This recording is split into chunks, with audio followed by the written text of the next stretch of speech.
Good morning, everyone. Welcome to Higher Moment Mastermind. We are excited to have you here on our Friday morning call. We have yet again a light crowd. People are getting jobs, which is a good thing. We are happy to have those of you who have shown up to be here. We are happy to answer your questions for your job search. And so as per usual, we have our experts today, Rick Webb, who is an expert in federal government contracting, Fern Schellinger, who's a networking expert, and Tenny Good, who is off camera, but she is with us. She is an expert in federal government resumes, and I am a career coach and a recruiter, and love to help people with their branding, resumes, and LinkedIn, and so forth. So with that, let's go ahead and just kick things off. Who has got a question to start us off with?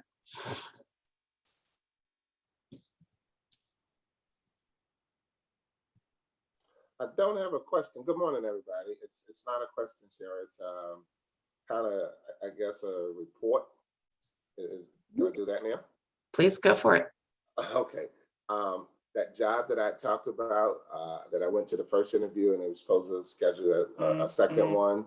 Well, I got the call and the email. So I do have a second interview coming up, and that's on this Tuesday. So thanks, Rick. And that's this Tuesday. And so I'm looking forward to it. So I'm supposed to meet with the safety director. And so hopefully things is going to work out. So this is interview number 2. Good. Long awaited, and I'm excited about it. So I'm looking. It sounds positive to me. Good, Mark. I'm excited for you. That's great. That's really great. All right, does anybody have anything else? And by the way, I'm going to be logging in twice here because I'm having some modem issues. So I'm going to log in off camera, but I'm going to keep my picture on, okay? All right, any other questions? Well, I have a question. This is Caroline. Good morning, folks. I have been coming to Shira's sessions for a while now, and I thought I was going to get to graduate because I had job things going for me, and I had made it through multiple stages for each one of them. And the last thank you but no thank you came in this week. And so I have reason to believe I was one of the finalists. I don't know if I was one of the 2 or one of the handful, but they didn't go with me. And so I'm wondering what you would recommend to someone who seems to be doing okay enough to get that far along. And I read a LinkedIn post last night that just kind of stabbed me in the heart that said you're not doing a good enough job if you're one of the, finalists and just not getting the job. And I don't know how to sell me better.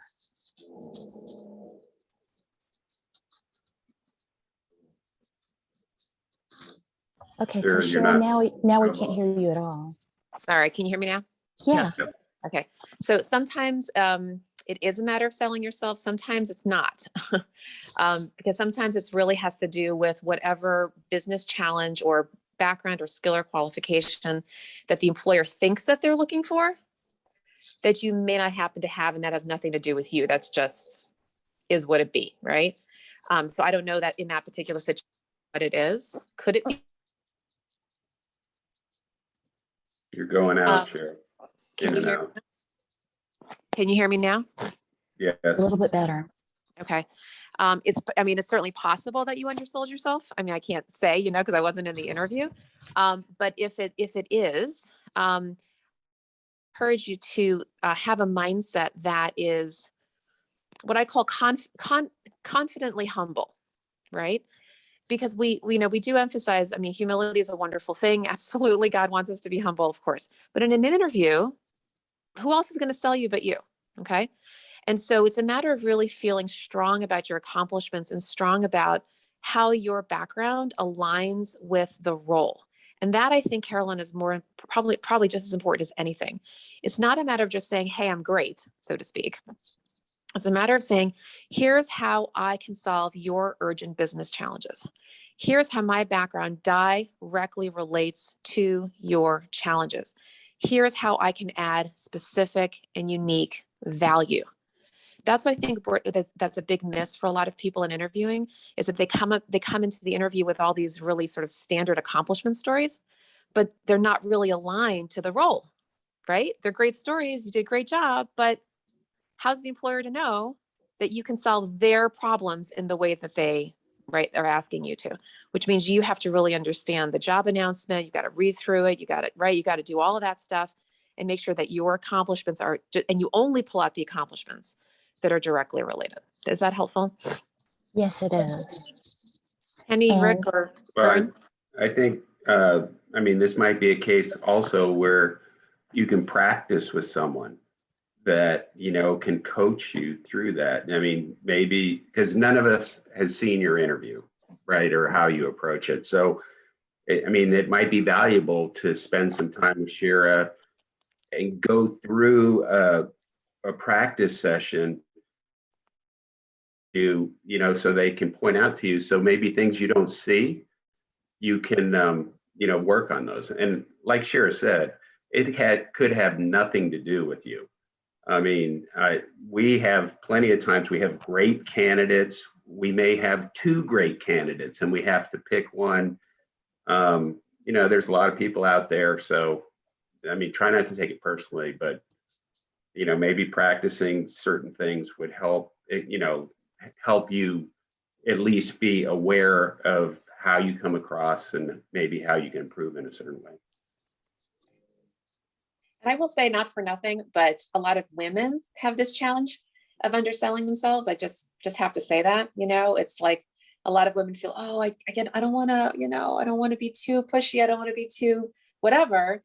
But the reality is that, you know, if you've got something great to share, be confident, right? Make sure that they know the value that you bring. Okay, well, that's why I was happy that you had your session this morning, because I thought I needed to hear a little bit more of that. Yeah. So thank you. Yeah, for sure. All right, anyone else? Mm-hmm. I have a question that's actually related to Caroline's question, just in the realm of getting somewhere down the path with some people and then getting a no. Like, how realistic is it that you're going to get feedback? How, you know, what are there sort of some non-standard ways to get some feedback? Because I find that vacuum to be really challenging. It's like, I do have confidence in what I do, and I do love what I do. And also I feel, you know, it's just hard to know, like, is this completely like a political issue? Is it that they posted for something, and even though it looks on paper like a really good fit, when you get there, they realize, oh no, actually we need this other thing. But, you know, how do you know? And maybe you just can't. Maybe that's just part of the. Yeah. So go for it. I was going to say it's the very, very, very rare situation where you'll get any feedback about it, because as Shira said before, the employer is, you know, if they give you any little bit of feedback, they're always afraid that somebody's going to say, well, I was discriminated against, or I'm a woman and a man got the job. That's right. That's right. So, and now there's been, I can tell you a couple of instances where, and this goes to what Caroline said too, early in my job search, I came in second like 2 times in a row. And I can't believe this happened, but the hiring manager actually took me out to lunch the following week, both times, which just, I don't know why, but they did. And so the hiring manager, this was for the Blue Cross Blue Shield in the greater Massachusetts area. She said, the only reason that you presented yourself really well, you sold yourself really well, the other person had a little bit more technological knowledge background than you did. And that was the reason that they got the job and I didn't. Right. And there was nothing I could do about that. Because no, not at all. you know, and this is a long time ago. So this was in the infancy of computers. And the second thing is related to a client I worked with, and he was saying, I don't know what I did wrong, and so forth and so on. he actually had someone in that organization who he had worked for in the past. And she was comfortable enough to tell him, Ray, your answers were all over the place. You were rambling, and that they didn't feel that you'd be a good communicator on the team. So, but it's so rare that you're going to get any of that feedback. And you just have to you just have to sulk for a day or two and pick up and move on. I appreciate that. I really do. I think one thing that I struggle with is in wanting to be, for lack of a better term, responsive to the market, just actually responding to the feedback one's getting just in a general sense. If you don't really get feedback, it's hard to know kind of where to keep your feet. Yeah, I'm not saying anything I didn't before. It's really just their risk aversion around litigation outweighs your desire to get feedback. Yeah. But that also brings up a point of why it's important to get a champion within the organization if you can, because sometimes they probably won't give you feedback, but they, depending on the relationship of your champion, he or she could just say, hey, what'd you think of da da da da da, and they may tell him a few things, probably not specifics, but it's important that if you can get people to be your champion, or to people that you can know in the organization, it may help. One thing you can also do is at the end of the interview, and this is actually a good closing technique, you can say two things. Number one, what appeals to you most about my candidacy? That's a good closing thing. And number two, is there anything that gives you cause for pause? And if there is, you can spend the time, potentially overcoming it, or it is what it is, right? Well, we have other candidates who are more blah, blah, blah, but at least that'll manage your expectations. Yeah. At least ask the questions. They may, again, dance around their answers to the questions. It's all right, but you can ask. But certainly ask those. That's helpful. Thanks. I would like to add in one thing that I've always encouraged people to do is, once you get the no thank you, is be graceful about that, but be graceful with intention. And what I mean by that is it's always a good idea, one, to get it right in your mind and your spirit that it was a no thank you. But I encourage people to send a letter after they send that no thank you, and let them know that you sincerely congratulate them on fulfilling that role with a qualified person. Let them know that you're their champion and that you really have an interest in that organization. Something to the line of, congratulations for finding your new whatever the position was. I hope that person is successful for you. I hope that leads you to being able to grow stronger. I am disappointed, but I believe in your organization. I would love to be considered for further positions. If they know that you do still support them and what they do, you never know, that may be that crack in that door that may open up another opportunity for you. And not only that, it's possible that the person that they hired won't work out. Then they want to know that they can come back to you, right? That you left in a graceful term. And this happens all the time, right? They want to know that you weren't disgruntled, that you were really gracious. And if you were, they will feel much more comfortable reaching back out. And if you weren't, they won't, right?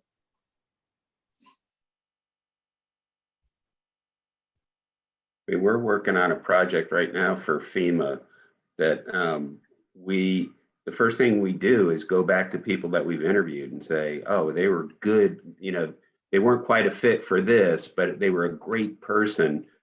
Maybe they'll fit for this. So it's true. It happens, and how you bow out makes a big difference.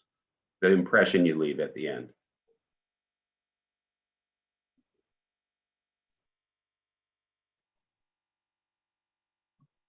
All right, other questions?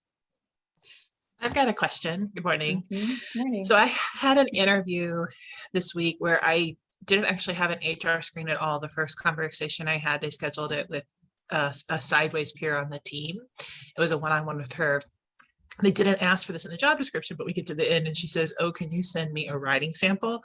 And I need to send her something today.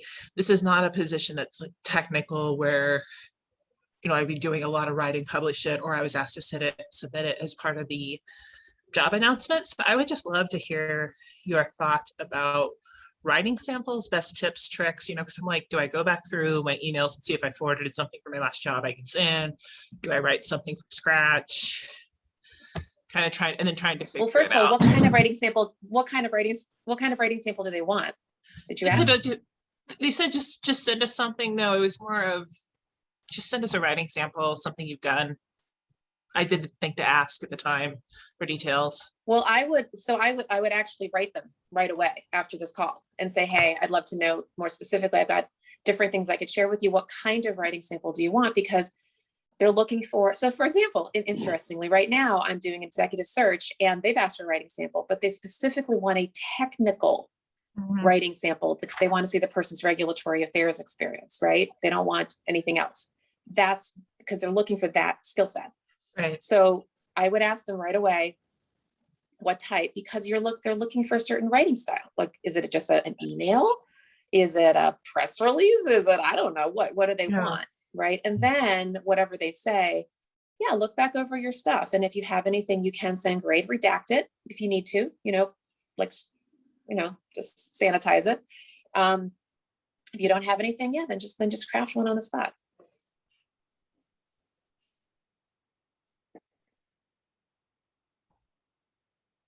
Other thoughts, Rick, Vern, Tenny? No, yeah, the more specific you can get, in terms of the better you're going to meet whatever maybe they're just looking to see, can you write and what's your grammar like, right? Who knows?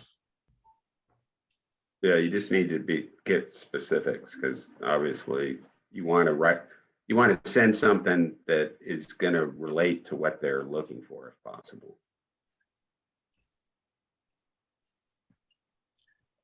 You don't want to send a birthday announcement, when, Okay, Marvin. I guess my question is how, when it comes down to negotiating the salary, right? And I look at all of the things that I want from a company, and I look at what my salary is. How do you get, I guess, that confidence to just give that big number? Because normally, you got to start here and they're going to try to bring you down anyway, right? So how do you with confidence? And I guess if that's something anybody else experienced, like confidently, how do I just say I want, $10 versus I would take $5, just with being confident about that.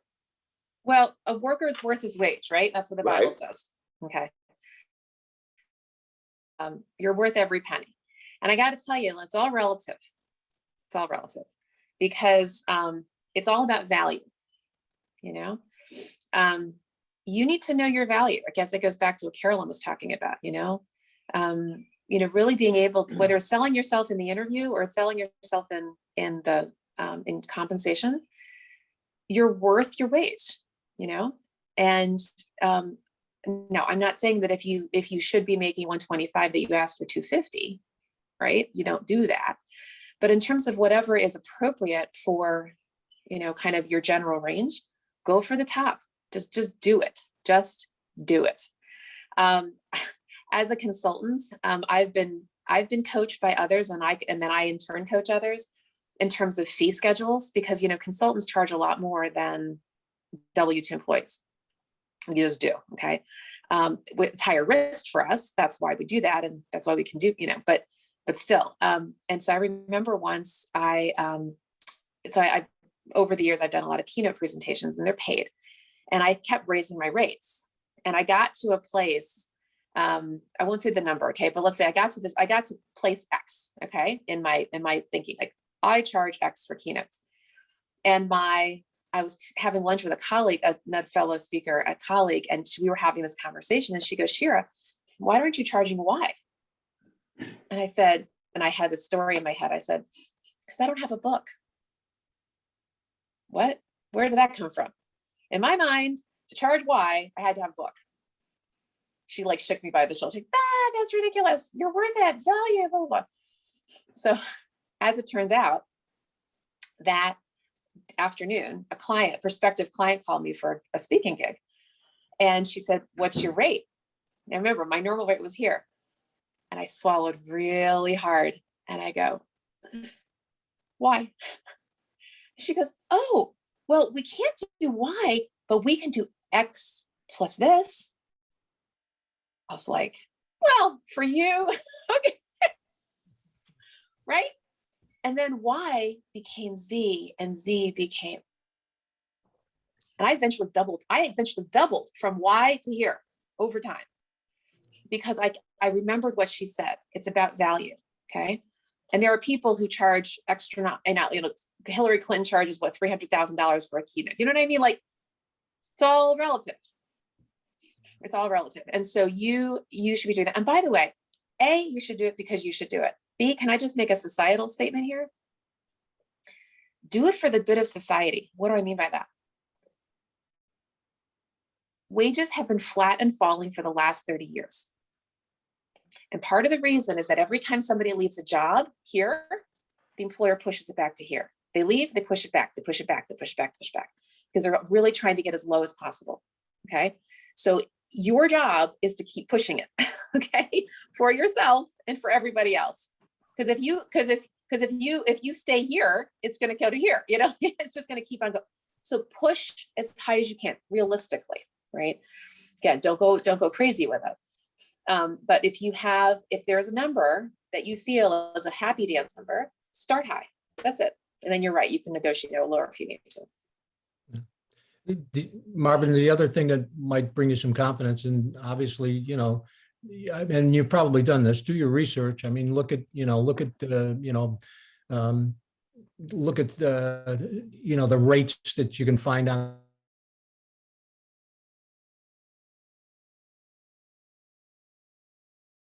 similar jobs that that are in your network.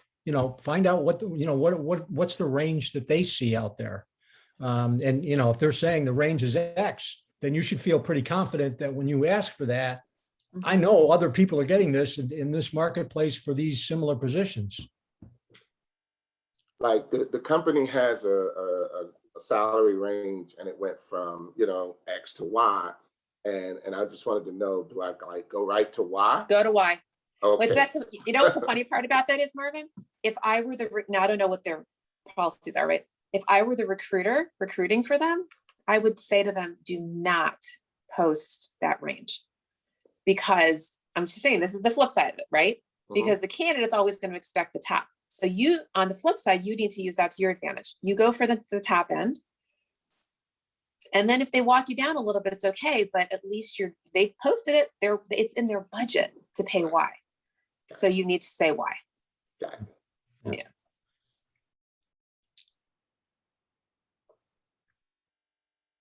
All right, other questions?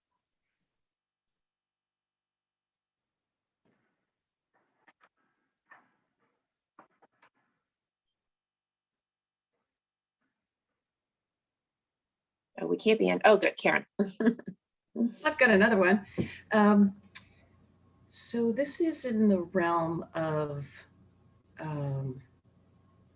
figuring out where to spend my energy in terms of applying to jobs. Kind of going back to what Rick said before, trying to have somebody in the organization somewhere that might be able to get that feedback for you. I really wonder the merit of applying someplace where you don't know anybody. Like just on the one extreme, like you don't want to just be sitting on LinkedIn and, throwing things, into, throwing your application into the ethers. But at the same time, if you're not finding places through the network for suitable jobs, like, is there any merit to those jobs on LinkedIn that you on paper are a good fit for, but you don't actually have contacts already within the organization? Yeah, I mean, look, don't not apply, right? Right, but I guess, but yeah. But in terms of the likelihood of you, like them actually vetting, screening you in, I mean, look, it's obviously a smaller percentage. It's a smaller likelihood. Is it that, so here's the thing, it's not that you need to have a first level connection that works in that company. You're looking for at least a second level connection. Okay.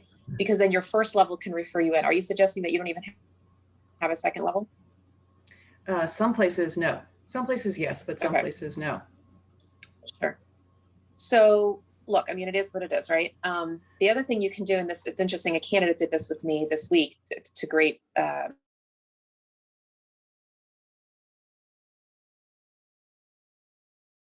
posted a job on LinkedIn.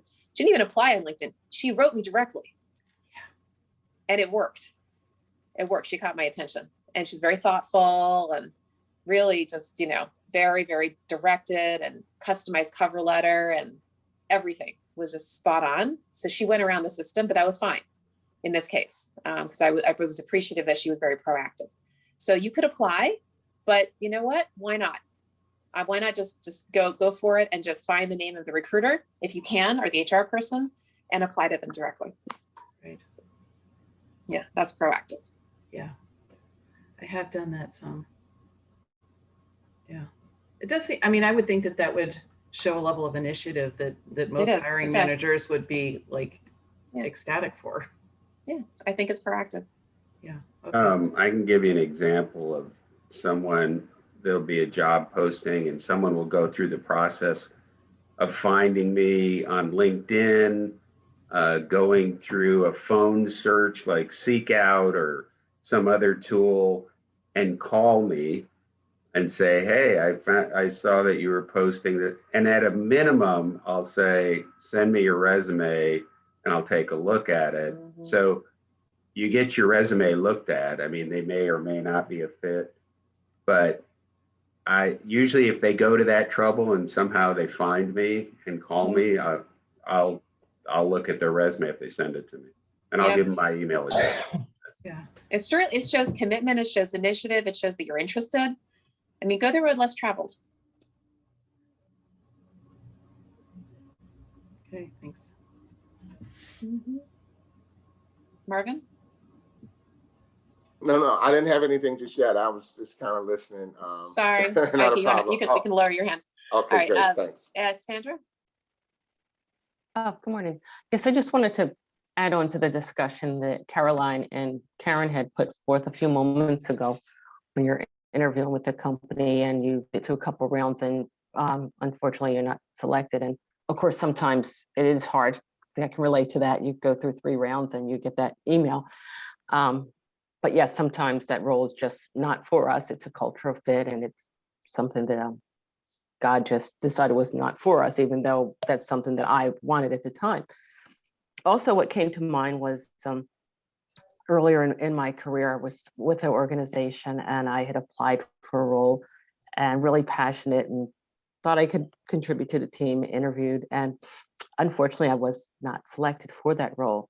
But one of the beautiful things was about 6 months later, that director called me and said, hey, I remember you interviewed for this manager of claims positions.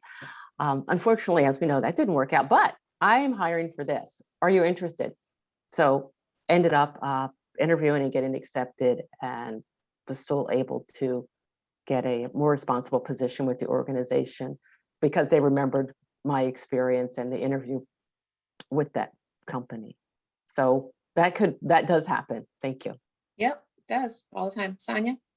Hi, I'm going to piggyback off of both of those too. On the Caroline side, I understand about trying to sell yourself. Last week I told y'all I went into panic mode. I think I know I blew the interview and I really was interested, but it has something to do with constantly being told no. It start messing with your confidence. I'm not a non-confident person, but I am human. And it does start making you feel like, okay, what's wrong with me? How come I can't do this? And then when you get there, you go into panic. But you do have to, one of the things that I think Rick or Vern said about the practice, you do need to practice. I have colleagues I can call and I say, let's do a mock interview, because I need to see where I'm failing or where I'm not shining as well. I'll say it like that. It's not failing, but you're not shining as well. So that helps me out a lot also. And then on the Karen side, I just flood the market with my resume because I really do think it's a numbers thing. Right now, there are so many senior and executive level HR positions open that it would seem to me that everybody who wants a job could have a job because it's just that many open. But the shot, I don't turn it down. And I let the people, I know Shira said that once, let the people X you out. You don't X yourself out. And I do that. The only thing I do sometimes, they'll call me a month or so later and I have no idea who they are, but I do track it. I do track it. So I can go back and say, okay, who did I send it to? And so on and so forth. But I really believe in today's time, it's a numbers game, because the thing that's so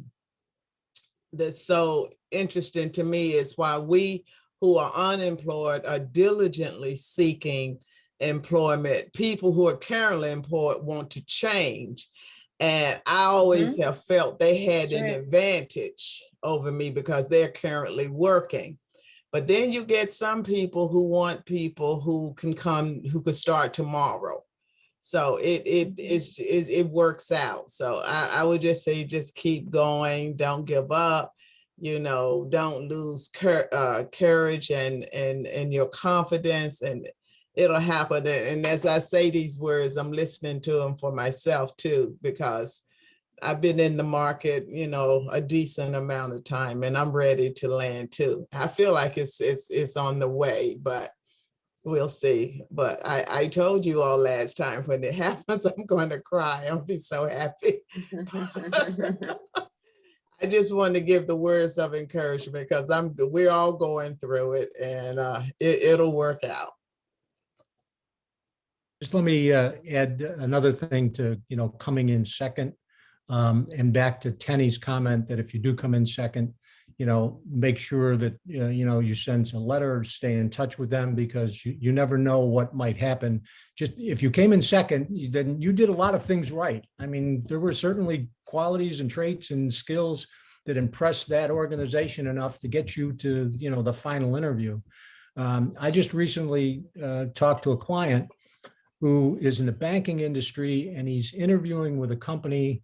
And he asked, well, who is, why is the position open? And, they actually shared with him, well, we hired someone a few months ago, but we fired him. And he said, so the person that was in this role prior to this opening was only there 2 or 3 months. And they said, yes. So well, you might come in second, who knows that maybe they made a real mistake and they should have hired you in the first place, right? But that raises another question. I mean, did they fire the person because they were incompetent, or did the person say, oh my God, this organization's so screwed up, I'm not staying here? And you'll probably never know the answer to that either. Exactly right. There is a woman named, hold on a second. Her name is Patricia Romboletti. And I'm going to put her, actually, I'm going to put her information here in the chat. And she's another career coach, and she has a TEDx talk. That's her name. Here's her website. And she has a great TEDx talk. For those who are watching this who can't see the chat, her last name is spelled Romboletti. Her TEDx talk, I forget what the title is, but it basically says that every person needs to think of themselves like a gig worker. There's so much transience in our economy. What used to be tenure, people used to have 30-year tenure, then 14-year tenure, now it's 4-year tenure or a 3-year tenure, or to Vern's point, something lasts for a few months because things change, right? On both sides. Clients come, clients go. Markets are shifting all the time. So employers, number one, are, having a lot of turnover in terms of their people, positions being eliminated and merged and all this stuff. But job seekers, employees are constantly turning over too, not just now with the great tsunami post, pandemic, whatever, but in general, there's no more loyalty, right? So people are looking out for their own careers. So it's very common after a year or two or whatever for people to just churn. And so whatever the situation is, whether it's your decision or their decision, you need to think of yourself like a gig worker. That means always be ready to move. Have some side hustles, have work on the side, right? Income on the side. You don't want to be thinking of yourself as just a W-2 employee. You've got to have flexible income streams, multiple income streams, because you never want to be just reliant on that one employer. Because A, you don't know when you're going to land. B, you don't know whether you're going to lose your job, whether you're going to leave, they're going to leave you, you're going to leave them. Things happen, right? We're no longer in anything stable. I mean, the government maybe, higher ed maybe, but beyond those two, right? We're in a very flexible, volatile, kind of transient sort of a thing. So be thinking about how can you earn a next dollar that's not necessarily tied to W-2. So that's kind of I mentioned this last week, but I just want to emphasize it again. And I think you need to think of it as not as a no, but a not yet. Because for the people that know me here, I was out of work for 14 months about 10 years ago. And so I went through a lot of those feelings and emotions that you're expressing.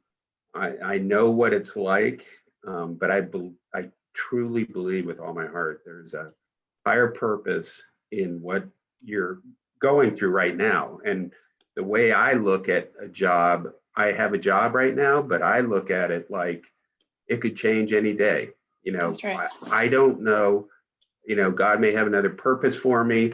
Nothing's permanent, but I just need to trust him. And so even if I'm working, go ahead. Well, and Rick, and I'm not going to name names here, but Rick, you and I were talking about somebody recently who you know very well, who was also in a job transition for a very long time, landed a role, a good role, was in it for how long, Rick? 4 6 months. Something like 4. that. 4 Yeah. months, right? And the person landed, right? And now it didn't work out. Right. So these things happen. So you've got to be flexible. So I just encourage everyone here that, there's a place for everyone here. And sometimes our timing is not the timing that we're hoping for, but there is a timing, and you will get there. There is. Marvin. I have a question. What's the thoughts behind a job that's posted, you applied for it, and you see it still posting, and like on LinkedIn, it may say that, 3 people, 5 people, applied for it, and you don't get a call, you don't get anything. What's your thoughts behind that?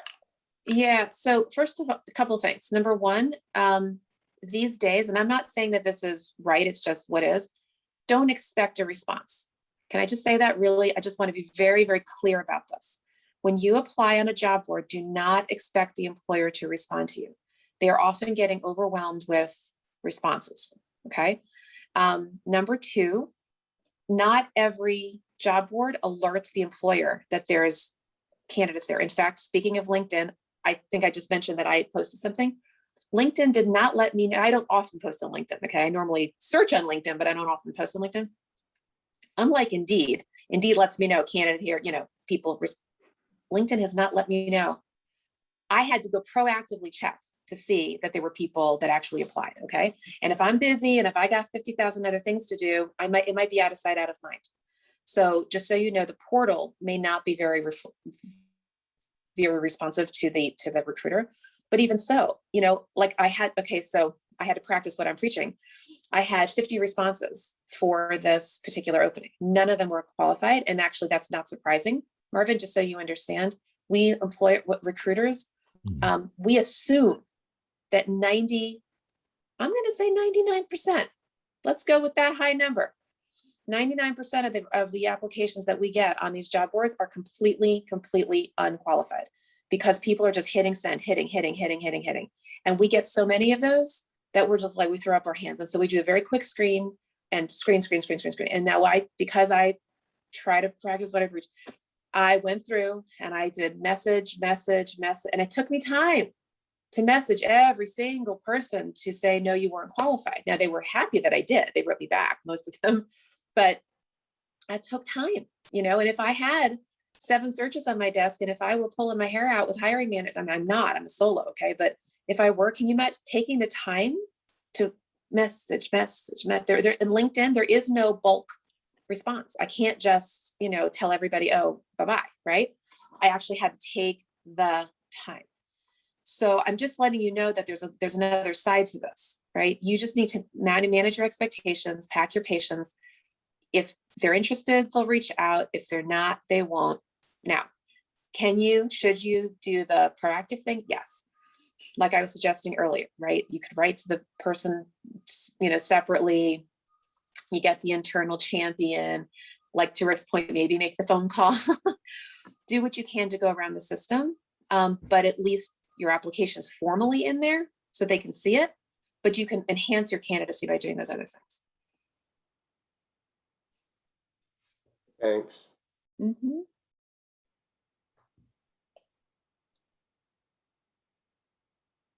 Other questions? Karen. Okay, nobody else. Question about the relative, going back to something you just said, relative merits of searching on Indeed and LinkedIn. Who's posting more, which types of jobs, which places, any? I'd say it's same. I mean, employers know they're going to get more responses on Indeed typically than LinkedIn. On the other hand, I think if they're going to post on one, they're going to post on the other.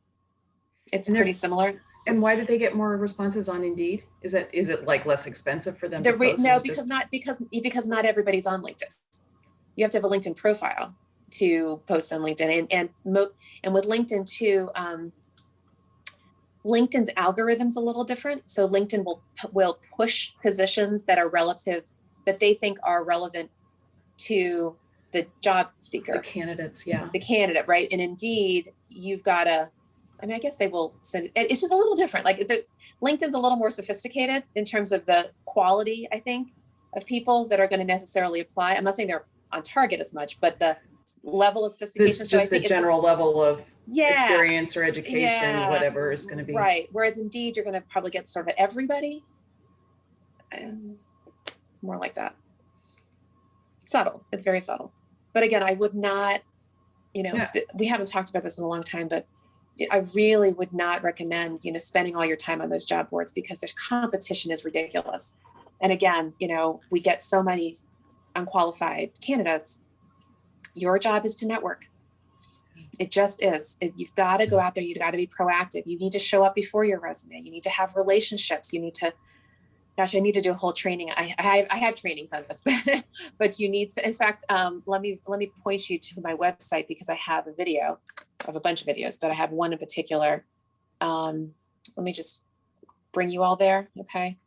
So if you go to purposefulhire.com and you go to job seekers, and then Shira speaks to job seekers. These are a bunch of videos I've done over the years to other job seeker groups. This one, accessing the hidden job market, is good. Okay. Because it really shows you, this whole concept. I'll just show you real fast here. Give me a second. Here we go.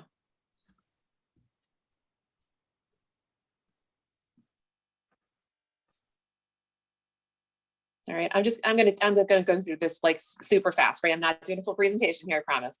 All right, but basically it's like this, right? So this is how job search used to be, right? This, and that, okay? Okay.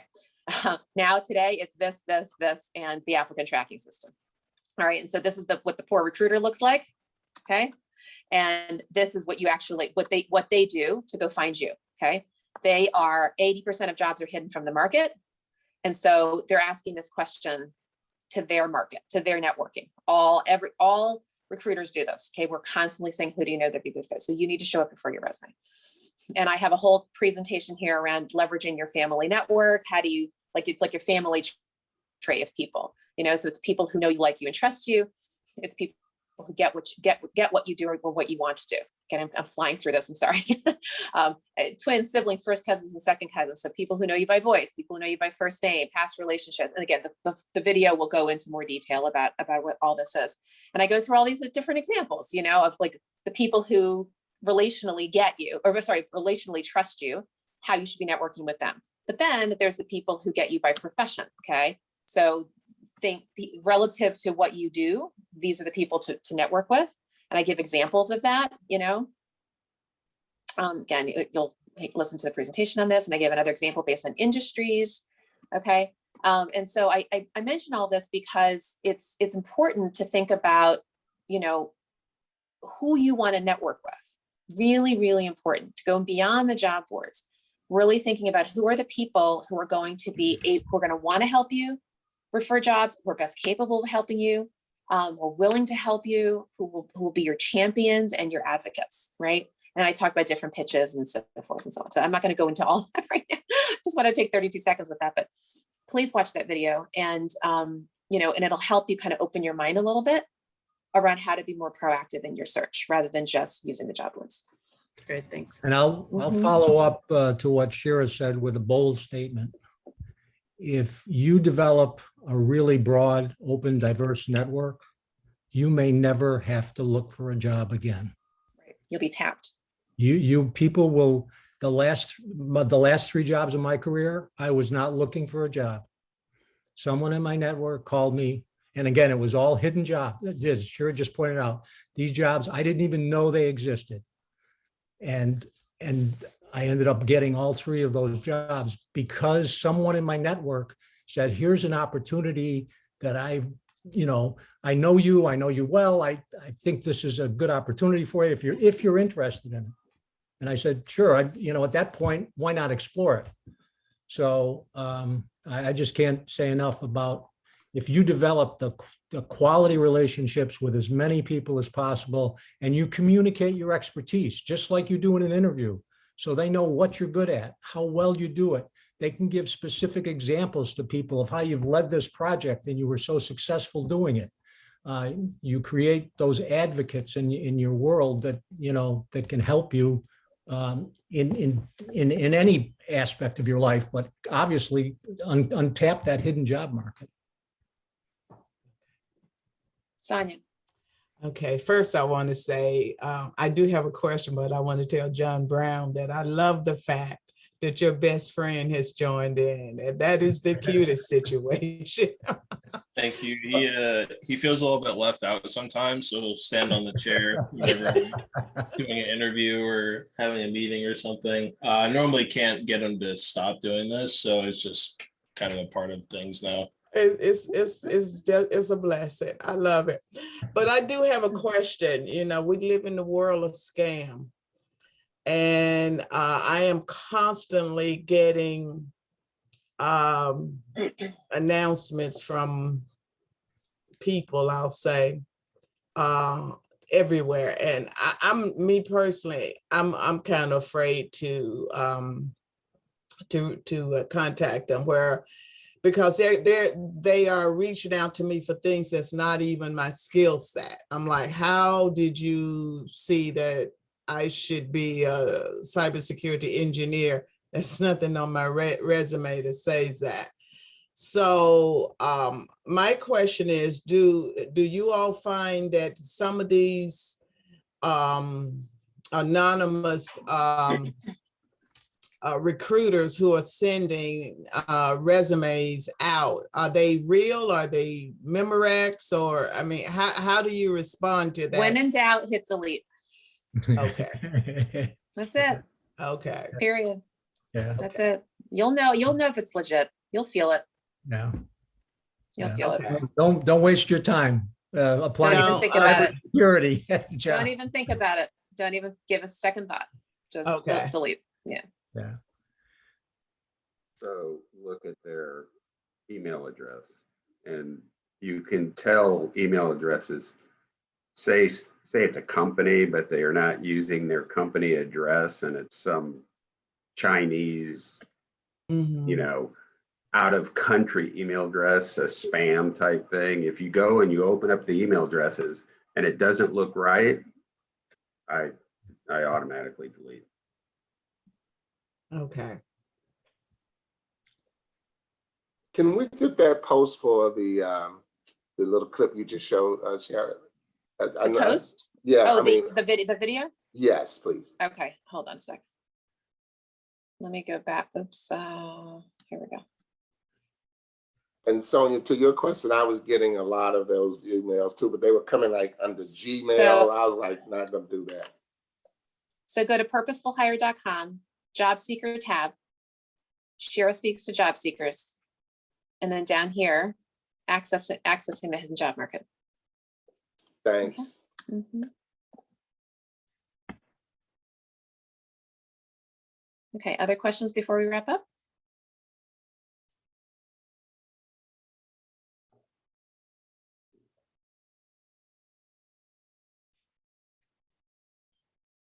Okay, so again, as per usual, I will end with a prayer call for those of you who want to stay on the line. For those of you who would like to not to do that, you are welcome to join us next week. So have a blessed day, everyone. And oh, before I go, wanted to let you guys know something.